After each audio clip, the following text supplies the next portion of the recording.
So welcome back again. So the previous class we discussed about the store department. What are the importance of the store department? Then what are the different type of objectives of the store department? Then the functions of the store department. Then we just started about the store layout. So in this class we will discuss about the store layout and the further layout design, etc. So we already discussed about the store layout. So the internal arrangement of the store is known as the store layout. So the efficiency of the store keeping very much depends upon the how the all the different materials is arranged or internally arranged, or the planning of the internal arrangement. So this is all about the store layout. So the classification of the items by size, number, weight, frequency of handling arrangement, and perishability. So when we considering the store layout, so you have to consider these factors, the information required for design of stores. So when we are going to design a particular store layout or a store, so these are some informations you have to look into before going to the design of the store layout. ഒരു store layout design ചെയ്യുന്നതിന് മുന്നേ എന്തൊക്കെ കാര്യങ്ങൾ നമ്മൾ ശ്രദ്ധിക്കണം? അപ്പോൾ നമ്മൾ store എന്താണെന്നൊക്കെ നേരത്തെ കഴിഞ്ഞ ക്ലാസ്സിൽ നമ്മൾ പഠിച്ചു. അപ്പോൾ അതിൻ്റെ കണ്ടിന്യൂഷനാണ്. അപ്പോൾ സ്റ്റോർ എന്താണെന്ന് നമുക്കറിയാം, അതിൻ്റെ ഫംഗ്ഷൻ ഒബ്ജക്റ്റീവ്സ് നമുക്കറിയാം. സ്റ്റോർ ലേഔട്ട് എന്ന് പറയുന്നത് ഒരു ഇന്റേണൽ അറേഞ്ച്മെൻറ്റ് ഓഫ് ദി സ്റ്റോറിന്, ആ ഒരു സ്റ്റോർ റൂം നമ്മൾ ഉണ്ടാക്കുകയാണ്, അല്ലെങ്കിൽ ഒരു സ്റ്റോർ ലേഔട്ട് നമ്മൾ ഡിസൈൻ ചെയ്യുകയാണ്. അതിന് വേണ്ടി നമ്മൾ എന്തൊക്കെ കാര്യങ്ങൾ നമ്മൾ ശ്രദ്ധിക്കേണ്ടതുണ്ട്, അല്ലെങ്കിൽ എന്തൊക്കെ ഇൻഫർമേഷൻ നമുക്ക് വേണം, അതാണ് ഇവിടെ സ്റ്റോർ ലേഔട്ടിലത്തെ ഇൻഫർമേഷൻ പറയുന്നത്. എന്തൊക്കെ വേണം? Classification of items by size. അപ്പോൾ നമുക്ക് എന്താ സ്റ്റോറിൽ പലതരത്തിലുള്ള മെറ്റീരിയൽസ് വന്നിട്ടുണ്ടാവും. അതൊക്കെ നമുക്ക് എന്താ വലിയ വലിയ ഐറ്റംസ് നമുക്ക് വേറെ സ്ഥലത്ത് വയ്ക്കാം. പിന്നെ നമ്പറിനനുസരിച്ചിട്ട് ഇപ്പോൾ കുറേ നമ്പർ ഉണ്ടെങ്കിൽ മാറ്റാം. പിന്നെ വെയിറ്റിനനുസരിച്ച് നമുക്കത് ക്ലാസിഫൈ ചെയ്യാം. പിന്നെ ഫ്രീക്വൻസി ഓഫ് ഹാൻഡ്ലിങ്, ഇടയ്ക്കിടയ്ക്ക് ഉപയോഗിക്കുന്നത് നമുക്ക് മാറ്റി തിരിച്ചു വയ്ക്കാം. ഹാൻഡ്ലിങ് അറേഞ്ച്മെൻറ്റ്സ്, പിന്നെ പെരിഷബിലിറ്റി എന്ന് പറഞ്ഞാൽ വേഗം നശിച്ചു പോകുന്ന മെറ്റീരിയൽസ്. അപ്പോൾ ഇങ്ങനത്തെ കുറേ കാര്യങ്ങൾ ഇതൊക്കെയാണ് നമുക്ക് ആദ്യം തന്നെ ക്ലാസിഫൈ ചെയ്യാം. മെറ്റീരിയൽസ് നമുക്ക് എങ്ങനെ സൈസ് അനുസരിച്ച് ക്ലാസിഫൈ ചെയ്യാം, നമ്പർ അനുസരിച്ചിട്ട്, വെയിറ്റ് അനുസരിച്ചിട്ട്, പിന്നെ ഫ്രീക്വൻസി നമുക്ക് എത്ര പെട്ടെന്ന് ഫ്രീക്വൻസി ഓഫ് ഹാൻഡിൽ എന്ന് പറയുന്നത് എത്ര വേഗത്തിലാണ് നമ്മൾ ഉപയോഗിക്കുന്നത്, എത്ര വേഗത്തിൽ നമ്മൾ ഹാൻഡിൽ ചെയ്യുന്നുണ്ട്, പിന്നെ അതിൻ്റെ പെരിഷബിലിറ്റി, എത്ര പെട്ടെന്ന് സാധനങ്ങൾ നാശമായി പോകുന്നത് നമുക്ക് ക്ലാസിഫൈ ചെയ്യാം. പിന്നെ നമുക്ക് നോക്കേണ്ടത് എത്ര സ്പേസ് നമുക്ക് റിക്വയർമെൻ്റ് ഉണ്ട്, സ്പേസ് റിക്വയർമെൻറ്റ്സ് നമുക്ക് എത്ര വേണം, പിന്നെ maximum number of units to be stored at one time, ഒരു സമയത്ത് നമുക്ക് എത്ര യൂണിറ്റ്സ് നമുക്ക് സ്റ്റോർ ചെയ്യണം, പിന്നെ സൂട്ടബിൾ സ്റ്റോറേജ് ഫെസിലിറ്റി, നമുക്ക് അതിനുള്ള ഫെസിലിറ്റി ഉണ്ടോ, പിന്നെ ലിസ്റ്റ് അവൈലബിൾ സ്റ്റോറേജ് സ്പേസ്.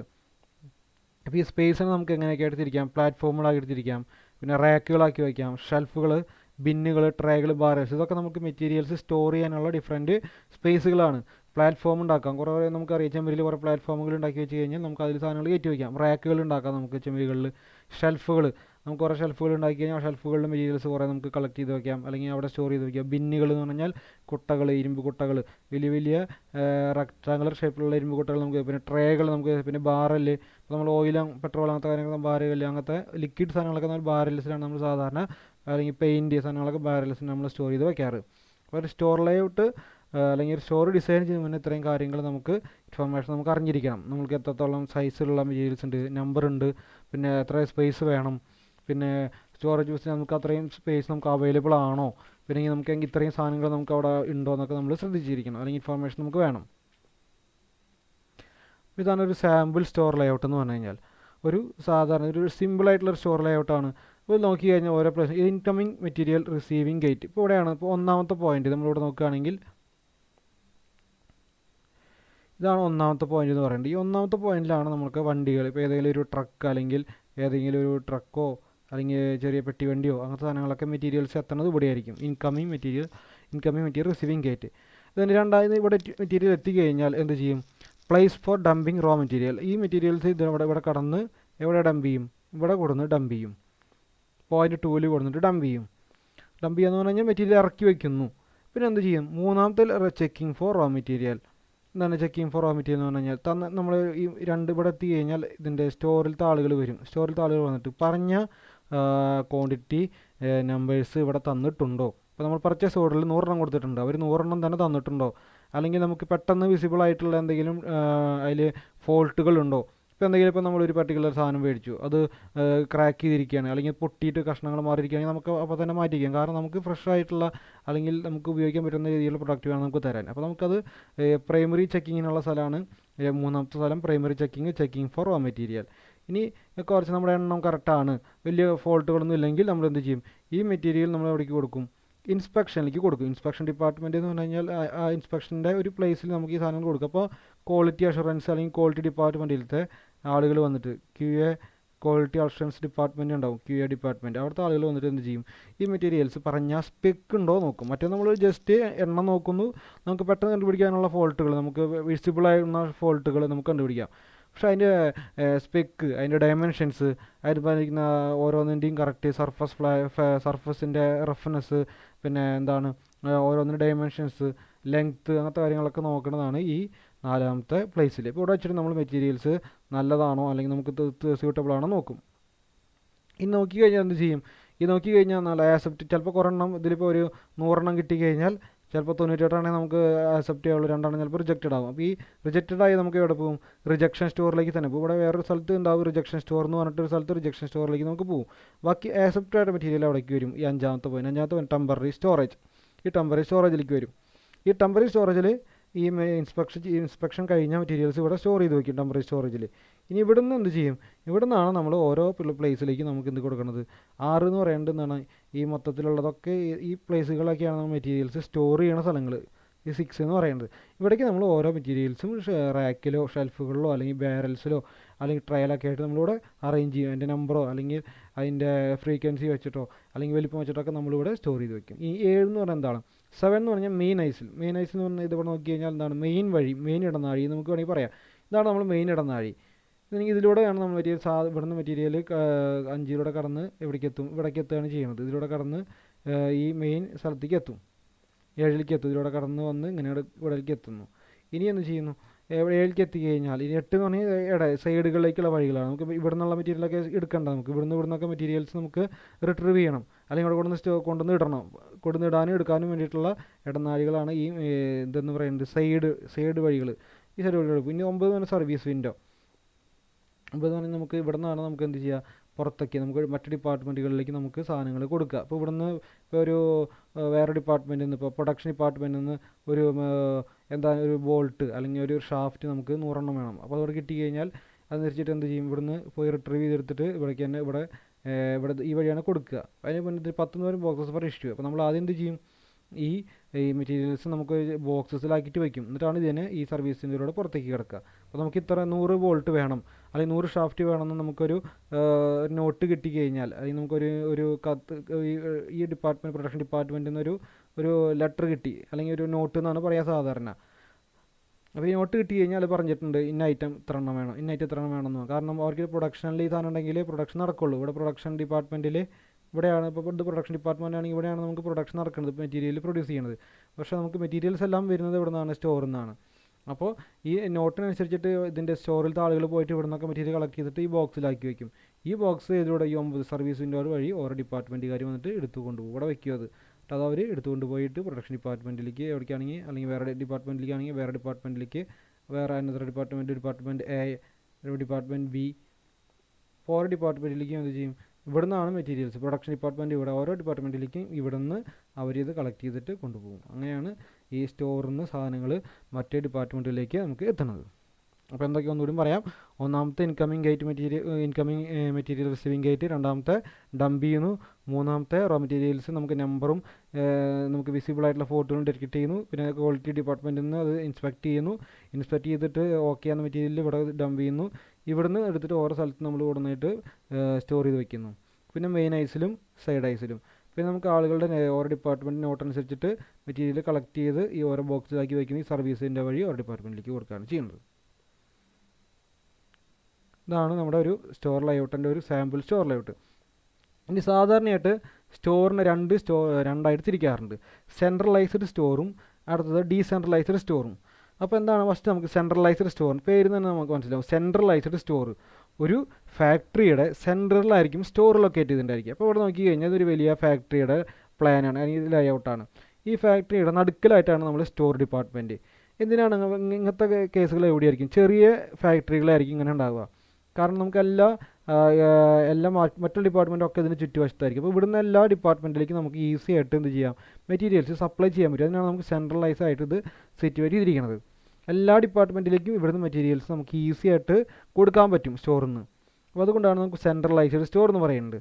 അപ്പോൾ ഇന്ന് ഓരോ ഡിപ്പാർട്ട്മെൻറ്റിലേക്കും സെപ്പറേറ്റ് സ്റ്റോറില്ല, ആകെ ഒരു സ്റ്റോറുള്ളൂ. ഈ സ്റ്റോറിൽ നിന്നാണ് എല്ലാ ഡിപ്പാർട്ട്മെൻറ്റിലേക്കും നമുക്ക് മെറ്റീരിയൽസ് കൊടുക്കുന്നത്. ഇത് എപ്പോഴും നമുക്ക് പ്രാക്ടിക്കലി പോസിബിൾ ആവുള്ളൂ.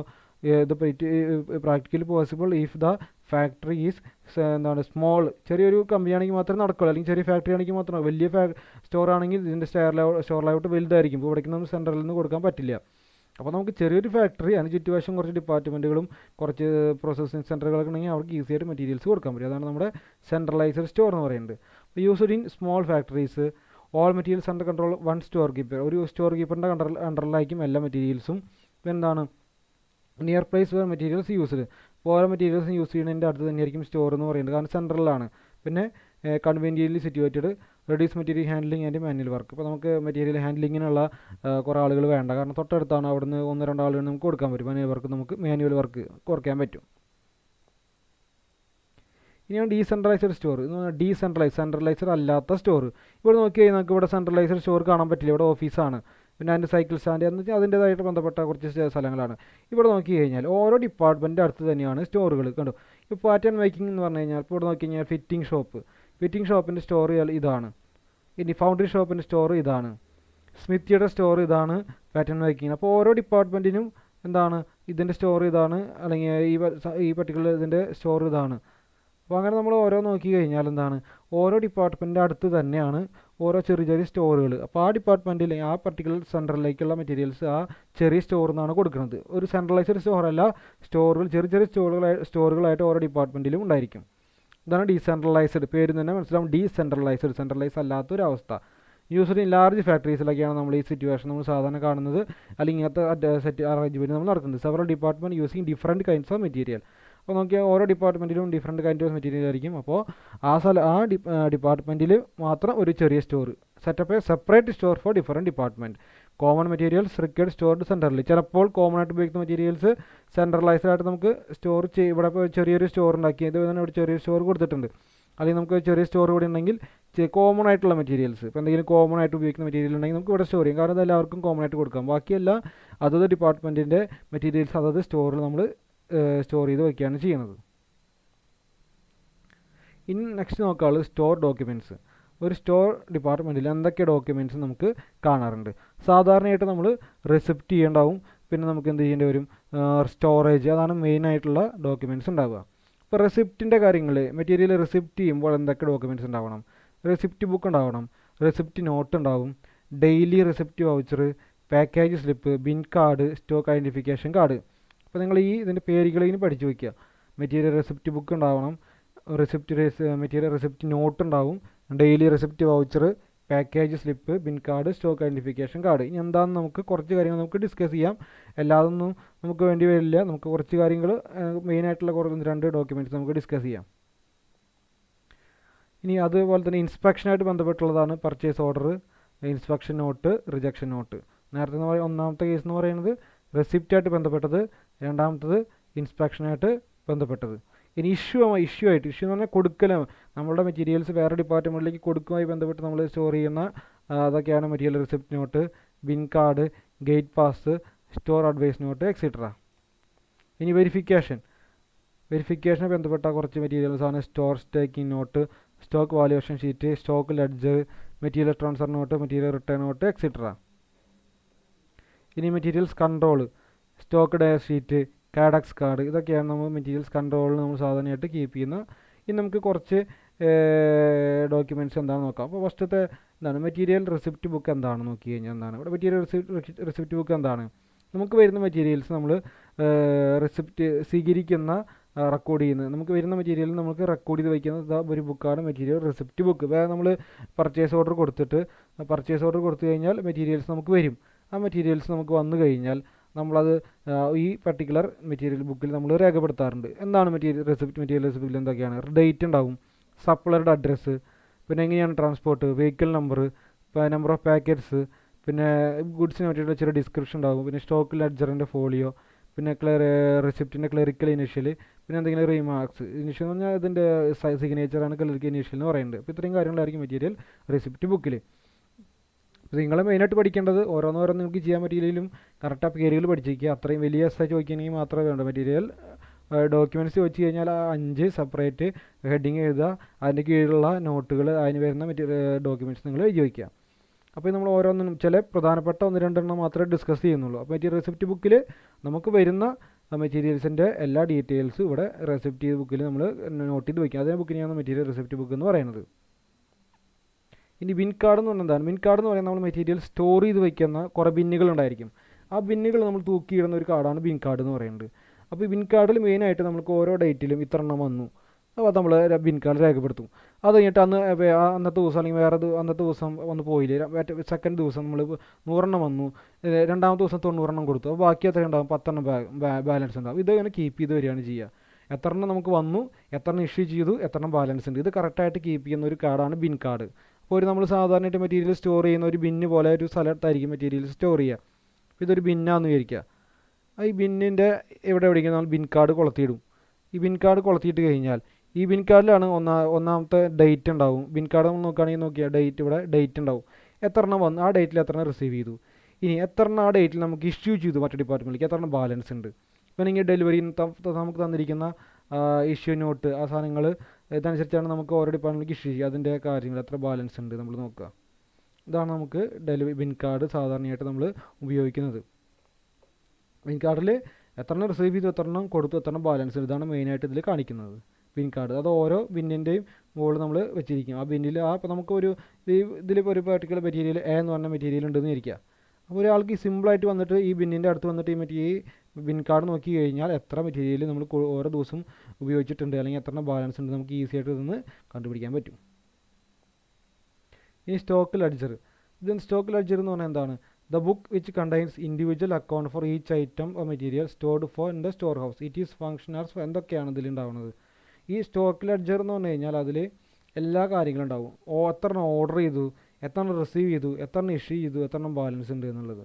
ഇതിൻ്റെ എല്ലാത്തിൻ്റെയും കറക്റ്റായിട്ടുള്ള ഒരു ഡോക്യുമെൻ്റാണ് ഈ സ്റ്റോക്ക് ലെഡ്ജർ എന്ന് പറയുന്നത്. അപ്പോൾ നോക്കിയ date, purchase order, quantity, date expected, പിന്നെ അടുത്തത് എത്ര മെറ്റീരിയൽ റിസീവ് ചെയ്തു, അതിന് എത്രയാണ് അതിൻ്റെ ഇതിൽ നോക്കി കഴിഞ്ഞാൽ എന്താണ് നമുക്ക് മെറ്റീരിയൽ റെസിപ്റ്റ് ബുക്കിനേക്കാളും ഇതിവിടെ അതിൻ്റെ കോസ്റ്റ് കൂടിയും പറഞ്ഞിട്ടായിരിക്കും. യൂണിറ്റ് കോസ്റ്റും ടോട്ടൽ കോസ്റ്റും നമുക്ക് ഇവിടെ പറഞ്ഞിട്ടായിരിക്കും. നോക്കി കഴിഞ്ഞാൽ unit cost, total cost, unit cost എല്ലാത്തിൻ്റെയും മെറ്റീരിയൽ റെസിപ്റ്റ് ബുക്കിൽ എത്ര വന്നു, റിസീവ് ചെയ്തു എന്ന് മാത്രമേ ഉണ്ടാവുള്ളൂ. അതിൻ്റെയൊക്കെ പൈസ എത്ര കോസ്റ്റ് വരുന്നതോടെ സ്റ്റോക്ക് ലെഡ്ജർ നമ്മൾ രേഖപ്പെടുത്തി. അതിനാണ് സ്റ്റോക്ക് ലെഡ്ജർ എന്ന് പറയുന്നത്. മറ്റേ റെസിപ്റ്റ് ബുക്കും ഇത് സ്റ്റോക്ക് ലെഡ്ജറും. To record all the details and receipt of the issue of the balance of material, to show the different levels of replenishment. പെട്ടെന്ന് എങ്ങനെയാണ് നമുക്ക് കഴിഞ്ഞ മെറ്റീരിയൽസ് നമുക്ക് വീണ്ടും ഇതിലേക്ക് കൊണ്ടുവരുന്നത്. പിന്നെ വാല്യൂസ് ഓഫ് ദ മെറ്റീരിയൽ, അതിൻ്റെ എത്രയാണ് പ്രൈസ്, പിന്നെ ചീഫ് സ്റ്റോർ അക്കൗണ്ട്. ഇതൊരു മെയിനായിട്ടുള്ള അക്കൗണ്ടിങ് ബുക്കാണ്. കാരണം ഇതിൽ എല്ലാ ഡീറ്റെയിൽസും അതിൻ്റെ വില അടക്കം ഇതിൽ കാണുന്നു. അപ്പോൾ ഇത് വളരെ ഇമ്പോർട്ടൻ്റ് ആയിട്ടുള്ളൊരു സ്റ്റോർ ഡോക്യുമെൻ്റാണ് സ്റ്റോക്ക് ലെഡ്ജർ എന്ന് പറയുന്നത്. ഇനി നെക്സ്റ്റ് നമുക്ക് പറയുന്നത് ഈ സെയിൽസ് ഡിപ്പാർട്ട്മെൻറ്റിട്ട് സെയിൽസ് ഡിപ്പാർട്ട്മെൻറ്റാണ്. നമുക്ക് അടുത്ത ക്ലാസ്സിൽ നമുക്ക് പഠിക്കാം എന്താണ് സെയിൽസ് ഡിപ്പാർട്ട്മെൻറ്റ്, അതിൻ്റെ ഇമ്പോർട്ടൻസ് എന്താണെന്ന് നമുക്ക് അടുത്ത ക്ലാസ്സിൽ നമുക്ക് നോക്കാം.